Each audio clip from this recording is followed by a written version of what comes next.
ಏನೂ ನೆನಪಿಲ್ಲ ನಾನು ಬಿದ್ದಿದ್ದೀನ, ನನಗೆ ಏಟಾಗಿದೆಯಾ ಅಂತ. ಆಫೀಸ್ಗೆ ಹೋದ್ಮೇಲೆ ಕಾಲು ನೋವು ಶುರುವಾಯಿತು ಒಂಚೂರು.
Hi guys, welcome back to my channel. So ವ್ಲಾಗ್ನ ಸ್ಟಾರ್ಟ್ ಮಾಡಿದ್ದೀನಿ. ಸೊ ಬೆಳಗ್ಗೆ ದೋಸೆ ಮಾಡಬೇಕು ಅಂತ ನೆನೆ ಬ್ಯಾಟರ್ ಎಲ್ಲ ರೆಡಿ ಮಾಡ್ಕೊಂಡಿದ್ದಾಯಿತು. ದೋಸೆ ಪ್ರಿಪೇರ್ ಮಾಡಬೇಕು. ಸೊ ದೋಸೆಗೆ ಚಟ್ನಿ ಮತ್ತು ಹೀರೆಕಾಯಿ ಸಾಂಬಾರು ಮಾಡ್ತಾಯಿದ್ದೀನಿ ಒಟ್ಟಿಗೆ. ಆಲೂಗಡ್ಡೆ ಪಲ್ಯ ರೊಟೀನ್ ಅಂದ್ಬಿಟ್ಟು ಮಸಾಲೆ ಸಾಂಬಾರಾದರೆ ದೋಸೆಗೆ ಚೆನ್ನಾಗಿರುತ್ತೆ ಅಂತ ಹೀರೆಕಾಯಿ ಸಾಂಬಾರು ಮಾಡ್ತಾಯಿದ್ದೀನಿ. ಸೊ ಕೆಲವೊಂದು ರೆಸಿಪೀಸ್ನ ಸಪ್ರೇಟ್ ವೀಡಿಯೋದಲ್ಲಿ ಹಾಕ್ತೀನಿ, ಬರೀ ರೆಸಿಪೀಸ್ನ ಒಂದು 3-4 ರೆಸಿಪೀಸ್ನ ಹಾಕ್ತೀನಿ ಆ ವ್ಲಾಗ್ ನೋಡಿ. ಆ್ಯಂಡ್ ಆ ಥರ ವ್ಲಾಗ್ಸ್ ಬೇಕು ಅಂದರೂ ನನಗೆ ಕಮೆಂಟ್ ಸೆಕ್ಷನಲ್ಲಿ ತಿಳಿಸಿ. ಒಂದು ವೀಡಿಯೋದಲ್ಲಿ 3-4 ರೆಸಿಪೀಸ್ನ ಆ್ಯಡ್ ಮಾಡ್ತೀನಿ. ನಿಮ್ಗೆ ಆ ಥರ ವ್ಲಾಗ್ಸ್ ಬೇಕು ಅಂತ ಹೇಳಿ ನಾನು ಫುಡ್ ರೆಸಿಪೀಸ್ನ ಸಪ್ರೇಟ್ ಒಂದು ವೀಡಿಯೋ ಮಾಡಿ ಹಾಕ್ತೀನಿ, ಒಂದು 3-4 ರೆಸಿಪೀಸ್ ಇರೋ ಥರ. ಸೊ ನನಗೆ ಕಮೆಂಟ್ ಸೆಕ್ಷನಲ್ಲಿ ತಿಳಿಸಿ, ಆವಾಗ ಗೊತ್ತಾಗುತ್ತೆ. ಲಶಿಕಾ ನೋಡಿ ದೋಸೆ ಹೀಟೆಲ್ಲ ತೊಗೊಂಡು ಕೈಗೆಲ್ಲ ಮೆತ್ಕೊಂಡು ಡೈನಿಂಗ್ ಟೇಬಲ್ಗೆಲ್ಲ ಹಚ್ಚಿಬಿಟ್ಟಿದ್ದಾಳೆ, ಫುಲ್ಲು ಆಟ ಆಡೋದು.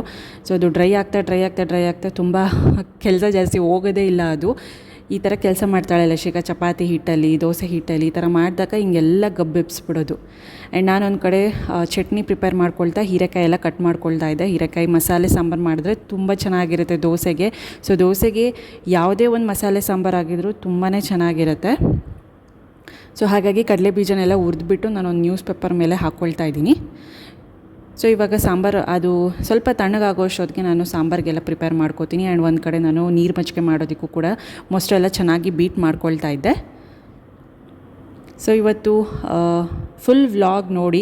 ಆ್ಯಂಡ್ ಪ್ಲೀಸ್ ಇಷ್ಟ ಆದರೆ like, share, comment and subscribe. ತುಂಬ ಜನ ಸಬ್ಸ್ಕ್ರೈಬ್ ಮಾಡ್ಕೊಳ್ದೆ ವೀಡಿಯೋ ನೋಡ್ತಿದ್ದ, ಪ್ಲೀಸ್ ಸಬ್ಸ್ಕ್ರೈಬ್ ಮಾಡ್ಕೊಳ್ಳಿ. ಹಾಗೆ ಬೆಲ್ ಬಟನ್ನ ಕ್ಲಿಕ್ ಮಾಡಿ, ಆವಾಗ ನಾನು ಯಾವುದೇ ಒಂದು ವೀಡಿಯೋ ಹಾಕಿದ್ರು ನಿಮಗೆ ಬೇಗ ನೋಟಿಫಿಕೇಷನ್ ಸಿಗುತ್ತೆ. ಆ್ಯಂಡ್ ಇದು ಕಡೆ ಹೀರೆಕಾಯಿ ಸಾಂಬಾರು ಕೂಡ ರೆಡಿ ಆಗ್ತಾ ಬಂತು. ಆ್ಯಂಡ್ ಪ್ರಕುಲ್ಗೆ ಮೊದಲು ದೋಸೆ ಹಾಕಿಬಿಡ್ತೀನಿ, ಆಮೇಲೆ ನನ್ನ ಪ್ರಕುಲ್ ಬಾಕ್ಸಿಗೆ ಎಲ್ಲನೂ ಹಾಕಿಬಿಡ್ತೀನಿ. ಸೊ ದೋಸೆ ಅಂದರೆ ಒನ್ ಆಫ್ ಮೈ ಫೇವ್ರೇಟು. ಯಾರಿಗೆ ತಾನೇ ಇರಲ್ಲ, ಎಸ್ಪೆಷಲಿ ಸೌತ್ ಇಂಡಿಯನ್ಸ್ಗೆ ಈ ದೋಸೆ ಅಂದರೆ ತುಂಬಾ ಫೇವ್ರೇಟು. ಫಸ್ಟ್ ಲಿಸ್ಟಲ್ಲಿ ದೋಸೆನೇ ಇರುತ್ತೆ ಅಂತಲೇ ಹೇಳ್ಬೋದು. ಅದಾದಮೇಲೆ ಪುಳಿಯೋಗರೆ, ಈ ಥರ ಲಿಸ್ಟ್ಗಳೆಲ್ಲ ಹೋಗ್ತಾ ಇರುತ್ತೆ ಸೌತ್ ಇಂಡಿಯಾ ಕಡೆ. ಆ್ಯಂಡ್ ಮಿಲೆಟ್ಸ್ ದೋಸೆನೂ ಮಾಡ್ತೀನಿ, ಬಟ್ ಅಪ್ಪಂಗೇನೋ ಮಿಲೆಟ್ಸ್ ದೋಸೆ ಇಷ್ಟ ಆಗಲ್ಲ. ಮಿಲೆಟ್ಸ್ನ ಅನ್ನಕ್ಕೆ ಹಾಕಿ ಮಾಡಿ ಅಂತ ಹೇಳ್ತಾರೆ. ದೋಸೆ ಮಾತ್ರ ಈ ಅಕ್ಕಿ, ಕಡಲೆಬೇಳೆ, ಉದ್ದಿನಬೇಳೆ ಏನಿದೆ ಅದೇ ಪ್ರೊಸೀಜರಲ್ಲಿ ಮಾಡಿ ಅಂತ ಹೇಳ್ತಾರೆ. ಸೊ ನಾನು ಕೂಡ ಬಾಕ್ಸ್ಗೆಲ್ಲ ದೋಸೆ ಎಲ್ಲ ಹಾಕ್ಕೊಂಡ್ಬಿಟ್ಟು ರೆಡಿಯಾಗಿ ಬಂದು ನಾನು ತಂಗಿ ದೋಸೆ ಹಾಕ್ಕೊಡ್ತಾಯಿದ್ಲು. ಸೊ ಬಿಸಿದು ತಿಂತಾಯಿದ್ದೆ ಒಂದು ಕಡೆ ಬಾಕ್ಸ್ಗೆಲ್ಲ ಎತ್ತಿಟ್ಕೊಂಡು ನಾನು. ಸೊ ಅಷ್ಟೊತ್ತಿಗೆ ಪ್ರಕುಲ್ನ ಬಿಟ್ಟು ಬಂದು ಬಸ್ ಸ್ಟಾಪಿಗೆ. ಒಂದೊಂದು ಸತಿ ನನಗೆ ಆಗ್ದಲೇ ಇದ್ದಾಗ, ಇವಾಗ ತಂಗಿ ಬಂದಾಗ ತಂಗಿನೇ ಬಿಡ್ತಾಳೆ ಬಸ್ ಸ್ಟಾಪಿಗೆ, ಇಲ್ಲಾಂದರೆ ಅಪ್ಪ ಬಿಡ್ತಾರೆ, ಇಲ್ಲ ನನಗೆ ಟೈಮ್ ಇದ್ದರೆ ನಾನು ಬಿಡ್ತೀನಿ. ಸೊ ಈ ಥರ. ಸೊ ನಾನೆಲ್ಲ ಬಾಕ್ಸಸ್ಗೆಲ್ಲ ಫಿಲ್ ಮಾಡ್ಕೋತಾ ಇದ್ದೆ, ತಿಂಡಿ ಮತ್ತು ಮಜ್ಜಿಗೆ. ಪ್ರತಿದಿನ ನಾನು ಮಜ್ಜಿಗೆ ತೊಗೊಂಡೋಗ್ತೀನಿ. ಆ್ಯಂಡ್ ಪ್ರಕುಲ್ಗೂ ಕೂಡ ನೀರು ಮಜ್ಜಿಗೆನ ಕಳಿಸ್ತೀನಿ ನಾನು. ಸೊ ಅಮ್ಮ ಒಂದು ಕಡೆ ಅದು ಇದು ಪಾತ್ರೆ ಎಲ್ಲ ತೊಳೆದ್ಬಿಟ್ಟು ಅದನ್ನೆಲ್ಲ ಕ್ಲೀನ್ ಮಾಡ್ಕೋತಿದ್ದಾರೆ. ಆ್ಯಂಡ್ ದೋಸೆ ಒಂದು ಹಾಕೋದಿತ್ತು, ಇನ್ನೆಲ್ಲನೂ ರೆಡಿ ಮಾಡಿದ್ದೆ ನಾನು, ಸಾಂಬಾರು, ಚಟ್ನಿ ಎಲ್ಲನೂ. ಸೊ ನಾನು ಇವಾಗೆಲ್ಲ ಬಾಕ್ಸ್ಗೆಲ್ಲ ರೆಡಿ ಮಾಡಿಬಿಟ್ಟು ಬ್ಯಾಗ್ ಒಳಗೆ ಇಟ್ಕೊಂಡು ಆಮೇಲೆ ನಾನು ತಿಂದುಬಿಟ್ಟು ಹೊರಡ್ತೀನಿ ಆಫೀಸ್ಗೆ. ಸೊ ಇದಿಷ್ಟು ಬೆಳಗಿನ ಕತೆ ಆಯಿತು. ಆ್ಯಂಡ್ ನಾನು ಆಫೀಸ್ಗೆ ಹೋಗಿ ಬಂದಮೇಲೆ ನಾನು ವ್ಲಾಗ್ನ ಕಂಟಿನ್ಯೂ ಮಾಡ್ತೀನಿ. ಗೈಸ್, ಆಫೀಸಿಂದ ಬಂದೆ. ಸೊ ಟೈಟಲಲ್ಲಿ ನೋಡೋದು ನಿಮಗೆ ಗೊತ್ತಾಗಿರುತ್ತೆ, ಗೊತ್ತಿಲ್ಲ ಯಾವತ್ತು ಅಂದರೆ ನೆನ್ನೆ ಅನಿಸುತ್ತೆ, ವೆಡ್ನೆಸ್ಡೇ. ಸೊ ಇವತ್ತು ಥರ್ಸ್ಡೇ. ನೆನ್ನೆ ಫುಲ್ಲು ಡಿಂಕುಗೆ ಅದು ಮ್ಯಾಗೆಟ್ಸ್ ಅಂತ ಹೇಳ್ತಾರೆ, ಈ ಪ್ರಾಣಿಗಳಿಗೆ ಎಸ್ಪೆಷಲಿ ಆಗುತ್ತೆ. ಅಂದರೆ ಈ ಹುಳ ಬೀಳೋದು ಅಂತಾರಲ್ಲ, ಅವನಿಗೆ ಮೋಷನ್ ಆಗೋ ಜಾಗದಲ್ಲಿ ಹಂಗಾಗಿದೆ. ಸೊ ಹಂಗಾಗಿತ್ತು ಲಾಸ್ಟ್ ಟೈಮು 3 years ಬ್ಯಾಕ್ ಆಗಿತ್ತು. ಲಶಿಕಾ ಹುಟ್ಟಿದಾಗ ನಾನು ಬಾಣಂತೀನಿ 2 months. ಸೊ ಅವಾಗಲೂ ಸಿವಿಯರಾಗಿ ಆಗಿತ್ತು. ನಾನು ಬೇರೆ ಹಾಸ್ಪಿಟ್ಲಲ್ಲಿದ್ದೆ. ಸೊ ಅವಾಗ ತುಂಬ ಸಿವಿಯರಾಗಿತ್ತು. ಸೊ ಫುಲ್ ಒಂಥರ ಬ್ಯಾಡ್ ಸ್ಮೆಲ್ ಬರೋದು, ಮತ್ತು ಫುಲ್ ಒಂಥರ ಆಗಿಬಿಟ್ಟಿತ್ತು ಅವನಿಗೆ. ಅವ್ನು ಉಳಿತಾನೋ ಇಲ್ವೋ ಅನ್ನೋ ಥರನೇ ಆಗಿಬಿಟ್ಟಿದ್ದ. ಬಟ್ ಆ ಟೈಮಲ್ಲೂ ಕೂಡ ನಾನು ಬಾಣಂತಿ ಆಗಿದ್ದರು ಅವನು ಉಳಿಸ್ಕೊಂಡೆ. ಅಂದರೆ ಡಾಕ್ಟರ್ ಕೂಡ ಎದುರ್ಕೋತಾಯಿದ್ರು. ಮನೆಗೆ ಕರೆಸಿದ್ದೆ. ಅವರು ಇಂಜೆಕ್ಷನ್ ಎಲ್ಲ ಕೊಟ್ಟು ಅನೆಸ್ಥೇಷಿಯಾ ಕೊಟ್ಟು ಆವಾಗ ಟ್ರೀಟ್ಮೆಂಟ್ ಕೊಟ್ಟಿದ್ದು. ಟ್ರೀಟ್ಮೆಂಟ್ ಕೂಡ ಮಾಡಿಸ್ಕೋತಾ ಇರಲಿಲ್ಲ. ಸೊ ನಾನೆಲ್ಲ ಪೌಡರ್ ಹಾಕಿ ಆ ಜಾಗಕ್ಕೆ ಎಲ್ಲ ಸ್ಪ್ರೇ ಹೊಡೆದು ಟ್ಯಾಬ್ಲೆಟ್ಸ್ ಎಲ್ಲ ಹಾಕಿ ಕ್ಯೂರ್ ಮಾಡಿಕೊಂಡು ಉಳಿಸ್ಕೊಂಡಿದ್ದೀನಿ.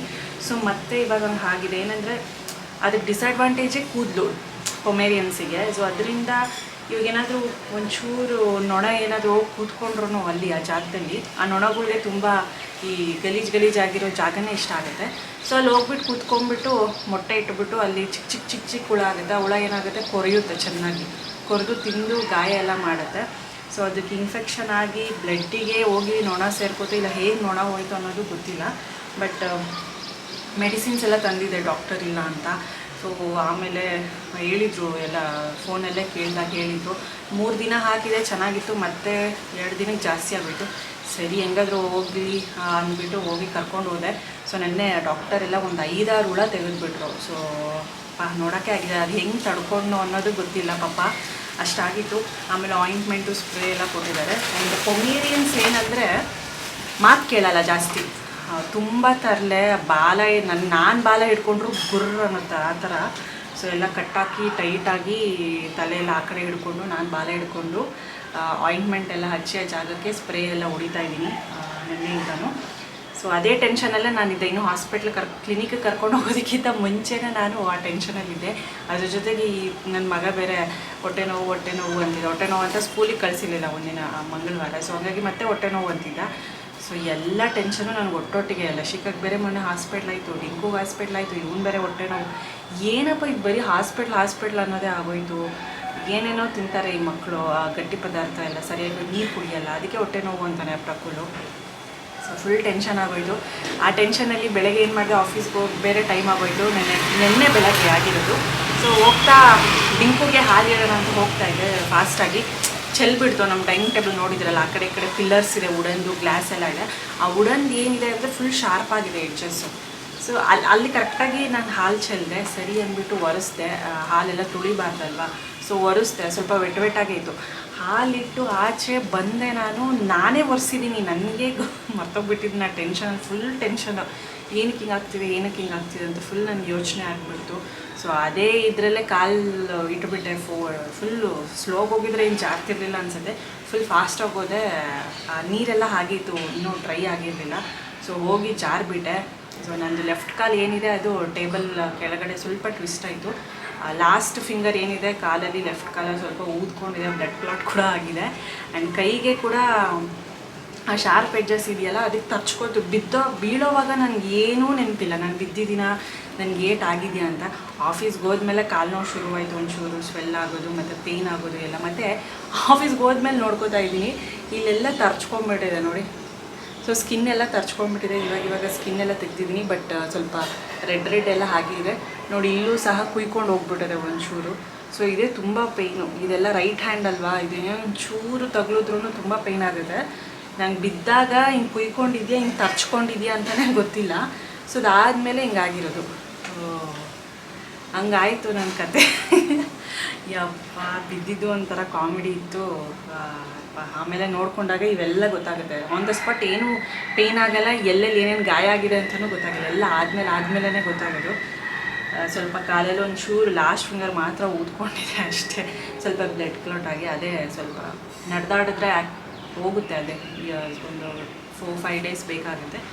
ಸೊ ಇದೇ ಒಂಚೂರು ಪೇಯ್ನ್ ಆಗ್ತಿರೋದು. ಇದೊಂದು ಸ್ವಲ್ಪ ಜಾಸ್ತಿ ಕುಯ್ಕೊಂಡಿದೆ ಇಲ್ಲಿ. ಇದೊಂಚೂರು ಏನಕ್ಕೆ ಊಟ ಮಾಡ್ತೀವಿ, ಅಡುಗೆ ಮಾಡ್ತೀನಲ್ಲ, ಖಾರ ಎಲ್ಲ ತಾಗ್ತಾರೆ, ಹಿಂಗೆ ಆಗುತ್ತೆ ಒಂದೊಂದ್ಸಲ. ಸೊ ಇವಾಗ ಹೋಗಿ ಪ್ರಕುಲ್ನ ಕ್ರಿಕೆಟಿಂದ ಕರ್ಕೊಂಬರಬೇಕು. ಆ್ಯಂಡ್ ಹಾಗೆ ತಂಗಿ ಮತ್ತು ಅವರೆಲ್ಲ ಅಮಾನಿಕೆರೆಗೆ ಹೋಗಿದ್ದು ಲಶಿಕಾನ ಕರ್ಕೊಂಡು. ಹಾಗೆ ಕೊಬ್ಬರಿನೂ ತಂದಿದ್ದಾರೆ, ಗಾಣಗೆ ಹಾಕ್ಸ್ಬಿಟ್ಟು ಎಣ್ಣೆ ಮಾಡಿಸ್ಬೇಕು. ಫುಲ್ ಕೊಬ್ಬರಿ ಎಣ್ಣೆ ಎಲ್ಲ ಖಾಲಿ ಆಗಿಬಿಟ್ಟಿದೆ. ಸೊ ಅದೆಲ್ಲ ಹೊಡಿಬೇಕು ಇವಾಗ, ಕೊಬ್ಬರಿ ಕೂತ್ಕೊಂಡು. ಅಷ್ಟು ಕೆಲಸ ಇದೆ. ಸೊ ಬನ್ನಿ ವ್ಲಾಗ್ನ ಕಂಟಿನ್ಯೂ ಮಾಡ್ತೀನಿ. ಮಳೆ ಬಂತು, ನಾನು ಸ್ವಲ್ಪ ಹೊತ್ತು 1 ನಿಮಿಷ ನಿಂತೋಯ್ತು.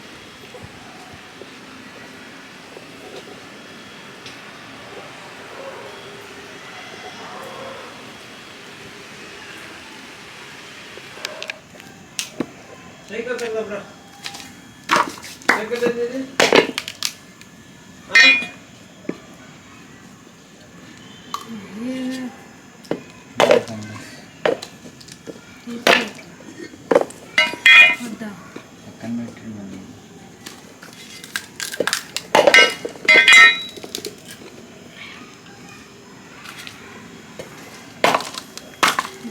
టెంకాయ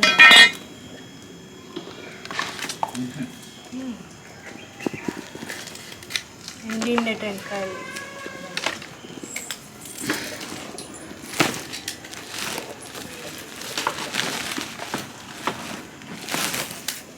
కేజీలు ఒక కేజీకి 300 కేజీ दादा उचितना अगो उचितरा चिकन बेजोड़ी पटरा रा रा अट्ले ఏమైతుంది ఉసిను పులియా సోఫా కంట ఏయ్ అయిపోతాయి రా అండ్ ఫానా దిన బోల్గా చపాతీ నా సోఫా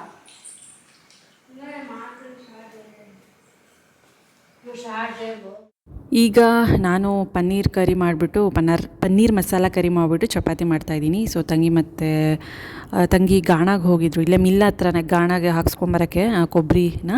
ಸೊ 15 ಕೆ ಜಿ ಕೊಬ್ಬರಿನ ತಂದಿದ್ವಿ, ಒಣ ಕೊಬ್ಬರಿ ತಂದಿದ್ರು. ಸೊ ಮಂಡೀಲಿ 1 ಕೆ ಜಿನೂ 100 ರೂಪಾಯಿ ಅಂತೆ. ಒಂದೊಂದು ಕಡೆ 5-10 ರುಪೀಸ್ ಡಿಫ್ರೆನ್ಸ್ ಇರುತ್ತೆ. 1 ಕೆ ಜಿ 100 ರೂಪಾಯಿ, 15 ಕೆ ಜಿಗೆ 1,500 ರೂಪಾಯಿ ಆಯಿತು. ಸೊ 15 ಕೆ ಜಿಗೆ ಒಂದು ಸ್ವಲ್ಪ ಇಂದಿಷ್ಟು ವೇಸ್ಟ್ ಆಗುತ್ತೆ, ಸ್ವಲ್ಪ ಕೊಳ್ತೋಗಿರೋದು, ಕೊಬ್ಬರಿ ಹಾಳಾಗೋಗಿರೋದು ಎಲ್ಲನೂ ಇರುತ್ತೆ. ಆ್ಯಂಡ್ ಅದರಲ್ಲಿ ಒಂದು ಅರ್ಧ ಕೆ ಜಿ 1 ಕೆ ಜಿ ಹಂಗೆ ಹೋಗುತ್ತೆ. ಇವಾಗ 15 ಕೆ ಜಿಗೆ ಸುಮಾರು 9 ಕೆ ಜಿಯಷ್ಟು ಎಣ್ಣೆ ಸಿಕ್ತು. ಸೊ ಎಣ್ಣೆ 1 ಕೆ ಜಿಗೆ ಮಿಲ್ಲಲ್ಲಿ 18 ರೂಪಾಯಿ ತೊಗೋತಾರೆ ಮಾಡೋದಕ್ಕೆ. ಸೊ ಇದಿಷ್ಟು ಎಣ್ಣೆ ಕತೆ. ಸೊ ಇವಾಗ ನಾನು ಮಸಾಲೆನ ಪ್ರಿಪೇರ್ ಮಾಡ್ಕೋತಾ ಇದ್ದೀನಿ. ಒಂದಿಷ್ಟು ಧನಿಯಾ ಪೌಡರು, ಏಲಕ್ಕಿ, ಲವಂಗ, ಚಕ್ಕೆ ಮತ್ತು ಒಂದು ಸ್ವಲ್ಪ ಮೆಣಸು, ಸೋಂಪು, ಜೀರಿಗೆ. ಸೊ ಇಷ್ಟೂ ಹಾಕಿಬಿಟ್ಟು ಎಣ್ಣೆ ಹಾಕ್ದಲೇ ಬರೀ ಡ್ರೈ ರೋಸ್ಟ್ನ ಮಾಡ್ಕೊಳ್ತೀನಿ. ಸೊ ಕ್ವಾಂಟಿಟಿ ಪನ್ನೀರು ನಾನು 2 ಪ್ಯಾಕೆಟ್ ತರಿಸಿದ್ದೆ, 2 ಪ್ಯಾಕೆಟ್ಗೆ ಇದು ಸರಿ ಹೋಗುತ್ತೆ. ನಿಮ್ಗೆ ಇನ್ನೊಂದು ಸ್ವಲ್ಪ ಮಸಾಲೆ ಎಲ್ಲ ಜಾಸ್ತಿ ಬೇಕು ಅಂದರೆ ಇನ್ನೂ ಎಲ್ಲ ಸ್ವಲ್ಪ ಹೆಚ್ಚಾಗಿ ಕ್ವಾಂಟಿಟಿನ ಹಾಕ್ಕೋಬೋದು. ಸೊ ಚೆನ್ನಾಗಿ ಡ್ರೈ ರೋಸ್ಟ್ ಮಾಡಿದ್ಮೇಲೆ ಸ್ಮೆಲ್ ಘಮ ಘಮ ಅಂತ ಬರುತ್ತಲ್ಲ, ಆವಾಗ ಸ್ಟವ್ ಆಫ್ ಮಾಡಿದ್ರೆ ಸಾಕಾಗುತ್ತೆ. ಇದನ್ನು ತಣ್ಣಗಾದ್ಮೇಲೆ ಫೈನ್ ಪೌಡರ್ ಆಗಿ ರುಬ್ಕೋಬೇಕು. ಸೊ ತುಂಬ ಘಮ ಘಮ ಘಮ ಅಂತ ಸ್ಮೆಲ್ ಬರ್ತಾಯಿತ್ತು. ಧನಿಯಾನ ರೋಸ್ಟ್ ಮಾಡಿದ್ರೆ ಸಾಕು, ಅದ್ರ ಸ್ಮೆಲ್ ಎಲ್ಲ ಕಡೆನೂ ಹರಡುತ್ತೆ, ಸಕ್ಕತ್ತಾಗಿರುತ್ತೆ ಸ್ಮೆಲ್ಲು. ಸೊ ಇದನ್ನು ಮಿಕ್ಸಿ ಜಾರ್ಗೆ ಹಾಕ್ಕೊಂಡು ತಣ್ಣಗಾದ್ಮೇಲೆ ನಾನು ಫೈನ್ ಪೌಡರ್ ಆಗಿ ರುಬ್ಕೋತೀನಿ. ಇವಾಗ ಒಂದು ಬೌಲ್ಗೆ ನಾನು ಪನ್ನೀರ್ ತೊಗೊಂಡಿದ್ದೀನಿ, ಒಂದು 2 ಪ್ಯಾಕೆಟ್ ಆಗೋಷ್ಟು ಪನ್ನೀರನ್ನ ತೊಗೊಂಡಿದ್ದೀನಿ. ಇದಕ್ಕೆ ಒಂದು ಸ್ವಲ್ಪ ಶುಂಠಿ ಬೆಳ್ಳುಳ್ಳಿ ಪೇಸ್ಟು, ಅಚ್ಕಾರದ ಪುಡಿ ಮತ್ತು ಧನಿಯಾ ಪುಡಿ. ಸೊ ನೋಡ್ಕೊಂಡು ಹಾಕ್ಕೋಬೋದು ನಿಮಗೆ ಸ್ಪೈಸ್ ಎಷ್ಟು ಬೇಕು ಅಂತ. ಹಾಗೆ ಸ್ವಲ್ಪ ಅರಿಶಿನ, ಹಾಗೆ ರುಚಿಗೆ ತಕ್ಕಷ್ಟು ಉಪ್ಪು. ಬರೀ ಪನ್ನೀರ್ಗೆ ಮಾತ್ರ ಆಗೋಷ್ಟು ನಾನು ಉಪ್ಪು ಹಾಕ್ಕೊಂಡು ಚೆನ್ನಾಗಿ ಮಿಕ್ಸ್ ಮಾಡ್ಕೋತಾ ಇದ್ದೀನಿ. ಮಿಕ್ಸ್ ಮಾಡಿ ಒಂದು 10 ಮಿನಿಟ್ಸ್ ಮ್ಯಾರಿನೇಟ್ ಮಾಡಬೇಕು ಚೆನ್ನಾಗಿ. ಸೊ ಪನ್ನೀರ್ ತಿಂದರೆ ತುಂಬಾ ಒಳ್ಳೆಯದು. ಲಸಿಕಾ, ಪ್ರಕುಲ್ ಎಲ್ಲ ಹಾಗಾಗೇ ತಿಂತಾರೆ. ಏನಕ್ಕಂದರೆ ಪನ್ನೀರಲ್ಲಿ ಪ್ರೋಟೀನ್ಸ್ ತುಂಬಾ ಇರುತ್ತೆ. ಸೊ ನೀವು ನಾನ್ ವೆಜ್ ಯಾರೆಲ್ಲ ಕಮ್ಮಿ ತಿಂತೀರಾ, ಈ ಪನ್ನೀರು, ಎಗ್ ಎಲ್ಲ ತಿನ್ನೋದ್ರಿಂದ ಅಷ್ಟೇ ಪ್ರೋಟೀನ್ಸ್ ಕೂಡ ನಿಮಗೆ ಸಿಗುತ್ತೆ. ಇವಾಗ ಇದು ರೆಡಿ ಆಯಿತು. ಇವಾಗ ಒಂದು ಪ್ಯಾನ್ಗೆ ನಾನು ಒಂದು ಸ್ವಲ್ಪ ಎಣ್ಣೆ ಹಾಕ್ಕೊತಾ ಇದ್ದೀನಿ. ಅದನ್ನು ಜಸ್ಟ್ ಒಂದು 3-4 ನಿಮಿಷ ಲೋ ಫ್ಲೇಮಲ್ಲಿ ರೋಸ್ಟ್ ಮಾಡ್ಕೋತೀನಿ. ಈ ಥರ ಮಾಡ್ಕೊಳ್ಳೋದ್ರಿಂದ ಸೊ ಖಾರ, ಮಸಾಲೆ ಎಲ್ಲ ಏನು ಹಾಕಿರ್ತೀವಿ ಅದು ಚೆನ್ನಾಗಿ ಹಿಡಿಯುತ್ತೆ ಅಂತ ಅಷ್ಟೇ. ಪನ್ನೀರಿಗೆ ಲೋ ಫ್ಲೇಮಲ್ಲಿ ಮಾಡ್ಕೋಬೇಕು, ಇಲ್ಲಾಂದರೆ ಎಲ್ಲ ತಳ ಎಲ್ಲ ಅಂಟುತ್ತೆ. ಸೊ ಪನ್ನೀರ್ ಇವಾಗ ನಾನು ಏನು ಫ್ರೈ ಮಾಡ್ತಿದ್ದೀನಿ ಅದನ್ನು ಹಾಗೆ ಸೈಡ್ಸ್ಗೆ ರೈಸ್ ಸಾಂಬಾರ್ಗೆ ಹಾಕ್ಕೊಂಡು ತಿಂದರೂ ಸಕ್ಕತ್ತಾಗಿರುತ್ತೆ ಅದು. ಸೊ ಇದನ್ನು ಪಕ್ಕಕ್ಕೆ ಎತ್ತಿಟ್ಕೊಂಡು ಇವಾಗ ಅದೇ ಪ್ಯಾನ್ಗೆ ನಾನು ಸ್ವಲ್ಪ ಎಣ್ಣೆನ ಹಾಕ್ಕೊಳ್ತಾ ಇದ್ದೀನಿ. ಸೊ ಎಣ್ಣೆ ಬಿಸಿ ಆದಮೇಲೆ 2 ಪಲಾವ್ ಎಲೆನ ಹಾಕ್ಕೊಳ್ತಾ ಇದ್ದೀನಿ. ಹಾಗೆ ಈರುಳ್ಳಿ ಒಂದು 2 ಮೀಡಿಯಮ್ ಸೈಜಲ್ಲಿರೋದು ಈರುಳ್ಳಿನ ಹಾಕ್ಕೊಳ್ತಾ ಇದ್ದೀನಿ. ಒಂದು ಸ್ವಲ್ಪ ಈರುಳ್ಳಿ ಜಾಸ್ತಿ ಇದ್ದರೆ ಪನ್ನೀರ್ಗೆ ಚೆನ್ನಾಗಿರುತ್ತೆ. ಟೊಮೆಟೊ ಕೂಡ ಅಷ್ಟೇ ಒಂದು ಸ್ವಲ್ಪ ಜಾಸ್ತಿನೇ ಹಾಕ್ಕೋಬೇಕು. ಸೊ ಈರುಳ್ಳಿ ಒಂದು ಸ್ವಲ್ಪ ಫ್ರೈ ಆದಮೇಲೆ ನಾನು ಶುಂಠಿ ಬೆಳ್ಳುಳ್ಳಿ ಪೇಸ್ಟ್ನ ಹಾಕ್ಕೊಂಡು ಅದರದ್ದು ಹಸಿ ವಾಸನೆ ಎಲ್ಲ ಹೋಗೋವರೆಗೂ ಚೆನ್ನಾಗಿ ಮಿಕ್ಸ್ ಮಾಡ್ಕೊಳ್ತೀನಿ. ಸೊ ಇದು ಚೆನ್ನಾಗಿ ಫ್ರೈ ಆದಮೇಲೆ ಈರುಳ್ಳಿ ಮತ್ತು ಶುಂಠಿ ಬೆಳ್ಳುಳ್ಳಿ ಪೇಸ್ಟ್ನ ಇದಕ್ಕೆ ನಾನೊಂದು ಸ್ವಲ್ಪ ರುಚಿಗೆ ತಕ್ಕಷ್ಟು ಅಚ್ಕಾರದ ಪುಡಿನ ಹಾಕ್ಕೊಳ್ತೀನಿ. ಆವಾಗಲೇ ಪನ್ನೀರ್ಗೂ ಕೂಡ ಹಾಕ್ಕೊಂಡಿದ್ವಿ, ಹಾಗಾಗಿ ನೋಡಿಕೊಂಡು ಹಾಕ್ಕೊಳ್ಳಿ. ಅಚ್ಕಾರದ ಪುಡಿ ಹಾಕ್ಕೊಂಡು ಒಂದು ಸ್ವಲ್ಪ ಮಿಕ್ಸ್ ಮಾಡಿಬಿಟ್ಟು ಇದಕ್ಕೆ ಇವಾಗ ನಾನು ಮಸಾಲೆ ರುಬ್ಕೊಂಡಿದ್ವಲ್ಲ ಆಗಲೇ ಇದಕ್ಕೆ ಏನು ನಾನು ರೋಸ್ಟ್ ಮಾಡ್ಕೊಂಡಿದ್ದೆ ಆ ಮಸಾಲೆ ಪುಡಿನ ಹಾಕ್ಕೊಳ್ತಾ ಇದ್ದೀನಿ. ಸೊ ಮಸಾಲೆ ಪುಡಿ ಹಾಕ್ಕೊಂಡು ಚೆನ್ನಾಗಿ ಮಿಕ್ಸ್ ಮಾಡ್ಕೋಬೇಕು. ಒಂದು 2-3 ನಿಮಿಷ ಚೆನ್ನಾಗಿ ಬಾಡಿಸ್ಕೋಬೇಕಾಗುತ್ತೆ. ನೆಕ್ಸ್ಟ್ ಇದಕ್ಕೆ ನಾನು ಟೊಮೆಟೊನ ಹಾಕ್ಕೊಳ್ತಾ ಇದ್ದೀನಿ. ಟೊಮೆಟೊ ಕೂಡ ಅಷ್ಟೇ ನಾನು 3-4 ಟೊಮೆಟೊನ ತೊಗೊಂಡಿದ್ದೀನಿ. ಸೊ ಟೊಮೆಟೊ ಫುಲ್ಲು ಮೆತ್ತಗೆ ಆಗಬೇಕು, ಸ್ಮ್ಯಾಶಿ ಆಗಬೇಕು, ಒಂಥರ ಜ್ಯೂಸಿ ಥರ ಆಗಬೇಕು. ಅಲ್ಲಿವರೆಗೂ ಚೆನ್ನಾಗಿ ರೋಸ್ಟ್ ಮಾಡಬೇಕು ಟೊಮೆಟೊಸ್ನ. ಒಂದು ಸ್ವಲ್ಪ ನೀರು ಒಂದು ಸ್ವಲ್ಪ ಉಪ್ಪು ಹಾಕಿ ನೀರು ಹಾಕಿದ್ರೆ ಚೆನ್ನಾಗಿ ಬೇಗನೆ ರೋಸ್ಟ್ ಆಗುತ್ತೆ. ಇಷ್ಟು ನೀರು ಹಾಕಬೇಕು ಮತ್ತು ಒಂದು ಸ್ವಲ್ಪ ಉಪ್ಪು ಹಾಕಿದ್ರೆ ಬೇಗನೆ ರೋಸ್ಟ್ ಆಗುತ್ತೆ. ಸೊ ಇದು ಚಪಾತಿಗೆ, ರೋಟಿಗೆ ಮತ್ತು ಪರೋಟಾಗೆ ತುಂಬಾ ಚೆನ್ನಾಗಿರುತ್ತೆ. ಮತ್ತು ರೈಸ್ಗೂ ಕೂಡ ಅಷ್ಟೇ ಸಿಕ್ಕಾಪಟ್ಟೆ ಚೆನ್ನಾಗಿರುತ್ತೆ. ಹಾಗಾಗಿ ಚಪಾತಿ ಪನ್ನೀರ್ ಮನೇಲಿ ತುಂಬಾ ಇಷ್ಟ ಮಕ್ಕಳಿಗೆ. ಸೊ ಹಾಗಾಗಿ ಈ ರೆಸಿಪಿನ ಅವಾಗ ನಾನು ಪನ್ನೀರ್ದು ಮಾಡ್ತಾನೆ ಇರ್ತೀನಿ ಏನಾದರೂ. ಇವಾಗ ಚೆನ್ನಾಗಿ ಸ್ಮ್ಯಾಶ್ ಆಗ್ತಾ ಬರ್ತಿದೆ ನೋಡಿ, ಎಣ್ಣೆ ಎಲ್ಲ ಸಪ್ರೇಟ್ ಆಗಿದೆ. ಒಂಚೂರೇ ನೀರು ಹಾಕ್ಕೋಬೇಕು. ಫಸ್ಟೇ ಜಾಸ್ತಿ ನೀರು ಹಾಕ್ಕೊಂಬಿಟ್ರೆ ಚೆನ್ನಾಗಿ ಬೇಯೋದಿಲ್ಲ ಟೊಮೆಟೊ ಎಲ್ಲ. ಇವಾಗ ನಾನು ಒಂಚೂರು ಮೊಸರು ಹಾಕ್ಕೊಳ್ತಾ ಇದ್ದೀನಿ. ಹುಳಿ ಇದ್ದರೆ ಒಂದು ಸ್ವಲ್ಪ ಚೆನ್ನಾಗಿರುತ್ತೆ ಅಂತ ಒಂದು 2-3 ಟೇಬಲ್ ಸ್ಪೂನ್ ಹಾಕ್ಕೊಂಡು ಚೆನ್ನಾಗಿ ಮಿಕ್ಸ್ ಮಾಡ್ಕೊಳ್ತಾ ಇದ್ದೀನಿ ನಾನು. ಒಂದು 2-3 ನಿಮಿಷ ಮೊಸರು ಹಾಕಿದ್ಮೇಲೆ ಬಾಡಿಸ್ಕೋಬೇಕು ಚೆನ್ನಾಗಿ. ನೋಡಿ ಚೆನ್ನಾಗಿ ಸ್ಮ್ಯಾಶಿ ಆಗಿದೆ. ಇನ್ನೊಂದು ಚೂರು ಆಗಬೇಕು ಟೊಮೆಟೊ ಅಷ್ಟೇ. ಇದಾದಮೇಲೆ ಎಷ್ಟು ಬೇಕೋ ಅಷ್ಟು ನೀರನ್ನ ಸೇರಿಸ್ಬಿಟ್ಟು ಚೆನ್ನಾಗಿ ಕುದಿಸ್ಕೋಬೇಕು. ಇನ್ನೇನು 5-10 ನಿಮಿಷ ಇದ್ದಂಗೆ, ಇನ್ನೇನು 5 ನಿಮಿಷ ಇದ್ದಂಗೆ ನಾವಾಗಲೇ ರೋಸ್ಟ್ ಮಾಡ್ಕೊಂಡಿದ್ವಲ್ಲ ಪನ್ನೀರನ್ನ ಹಾಕ್ಕೊಂಡು ಒಂದು 5 ನಿಮಿಷ ಲೋ ಫ್ಲೇಮಲ್ಲಿ ಕುದಿಸ್ಕೊಂಡ್ರೆ ಸಾಕಾಗುತ್ತೆ. ಪನ್ನೀರ್ ಮಸಾಲ ಕರಿ ರೆಡಿ ಆಗುತ್ತೆ. ಇನ್ನು ಇದಕ್ಕೆ ಬಟರ್ ಎಲ್ಲ ಹಾಕೋಬೋದು. ಅದು ಪನ್ನೀರ್ ಬಟರ್ ಮಸಾಲ ಆಗೋಗುತ್ತೆ. ನಾವೆಲ್ಲ ಏನು ಆ್ಯಡ್ ಮಾಡಲಿಲ್ಲ. ಇದು ಚೆನ್ನಾಗಿ ಕುದ್ದಿದೆ. ಸೊ ಈ ಟೈಮಲ್ಲಿ ನಾನು ಪನ್ನೀರನ್ನ ಹಾಕ್ಕೊಳ್ತಾ ಇದ್ದೀನಿ. ಸೊ ಪನ್ನೀರನ್ನ ನೋಡಿದ್ರೇ ಹಾಗೇ ತಿನ್ನಬೇಕು ಅಂತ ಅನಿಸುತ್ತೆ, ಅಷ್ಟು ಚೆನ್ನಾಗಿರುತ್ತೆ. ನನಗಂತೂ ಪನ್ನೀರ್ ಅಂದರೆ ಸಿಕ್ಕಾಪಟ್ಟೆ ಇಷ್ಟ. ಇವಾಗ ಪನ್ನೀರ್ ಹಾಕಿದ್ಮೇಲೆ ಜಾಸ್ತಿ ಮಿಕ್ಸ್ ಮಾಡ್ದಲೆ ಒಂದು 5 ನಿಮಿಷ ಲೋ ಫ್ಲೇಮಲ್ಲಿ, ಒಂದು 5-10 ನಿಮಿಷ ಲೋ ಫ್ಲೇಮಲ್ಲಿ ಬಾಯ್ಲ್ ಮಾಡಿಕೊಂಡ್ರೆ ಸಾಕಾಗುತ್ತೆ. ಸೊ ರೆಡಿ ಆಗುತ್ತೆ. ಕೊನೆಗೆ ನಾನೊಂದು ಸ್ವಲ್ಪ ಕೊತ್ತಂಬರಿ ಸೊಪ್ಪು ಮತ್ತು ನಾನು ಕಸ್ತೂರಿ ಮೇಥಿನ ಹಾಕ್ಕೊಳ್ತಾ ಇದ್ದೀನಿ. ಸೊ ಹಾಕಿಬಿಟ್ಟು ಒಂದು ಮಿಕ್ಸ್ ಕೊಟ್ಟು ಮುಚ್ಚಿಬಿಟ್ಟು ಒಂದು 5 ನಿಮಿಷ ನಾನು ಕುದಿಯೋಕ್ಕೆ ಬಿಡ್ತೀನಿ. ಸೊ ಅಷ್ಟೇ, ಇದು ಮುಗೀತು. ಊಟ ಎಲ್ಲ ಆದಮೇಲೆ ವಾಕ್ ಮಾಡ್ತಾಯಿದ್ದೆ. ಸೊ ಇದೇ ಟೈಮಲ್ಲಿ ಇವಾಗೆಲ್ಲ ಹೊಸ ಸೈಕಲ್ನೆಲ್ಲ ರೋಡಿಗೆ ತರಿಸ್ಕೋತಾಳೆ. ನನ್ನ ಹತ್ರ ರೋಡಲ್ಲಿ ಎಷ್ಟು ಚೆನ್ನಾಗಿ ತುಳಿತಾಳೆ ಗೊತ್ತಾ. ಅದನ್ನು ಒಂದು ಕ್ಲಿಪ್ಪಿಂಗ್ನ ಹಾಕ್ಕೊಂಡಿದ್ದೀನಿ. ಅದನ್ನು ಕ್ಲಿಪ್ಪಿಂಗ್ ಶೂಟ್ ಮಾಡಿದ್ದೀನಿ, ಅದು ನಿಮಗೂ ತೋರಿಸ್ತೀನಿ. ಆ್ಯಂಡ್ ಇಲ್ಲಿ ಆಲ್ಮೋಸ್ಟ್ ಫೈನಲ್ ಆಗಿ ಬಂತು ಪನ್ನೀರ್ ಮಸಾಲ ಕರ್ರಿ. ಇದಕ್ಕೆ ಚಪಾತಿ, ಒಂದು ಆನಿಯನ್ನು, ಒಂದು ನಿಂಬೆಹಣ್ಣು. ಸೊ ಇದಿಷ್ಟು ಡಿನ್ನರ್.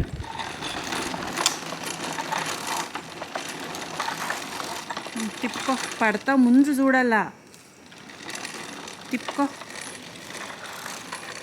ತಿಪ್ಕೊಲಶಿ ಮೆಲ್ಲಗ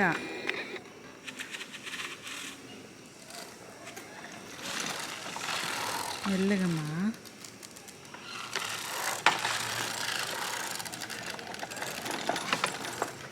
ಸ್ಟ್ರೈಟಿಗೆ ಬಿಟ್ಕೊಂಡು